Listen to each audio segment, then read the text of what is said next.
बलूचिस्तान के जिला योब में बस खाई में गिरने से 4 अफराद जाम बहक और 8 जख्मी हो गए।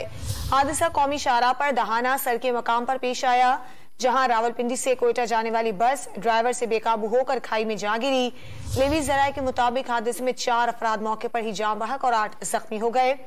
लाशें और जख्मियों को सिविल अस्पताल योब मुंतकिल कर दिया गया है।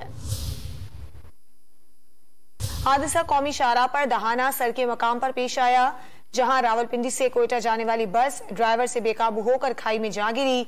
हादसा कौमी शाहराह पर दहाना सर के मकाम पर पेश आया, जहां रावलपिंडी से कोयटा जाने वाली बस ड्राइवर से बेकाबू होकर खाई में जा गिरी। बलूचिस्तान के जिला योब में बस खाई में गिरने से 4 अफराद जाम बहक और 8 जख्मी हो गए। हादसा कौमी शाहराह पर दहाना सर के मकाम पर पेश आया, जहां रावलपिंडी से कोयटा जाने वाली बस ड्राइवर से बेकाबू होकर खाई में जा गिरी। लेवी जराये के मुताबिक हादसे में 4 अफराद मौके पर ही जाम बहक और 8 जख्मी हो गए। लाशें और जख्मियों को सिविल अस्पताल योब मुंतकिल कर दिया गया है।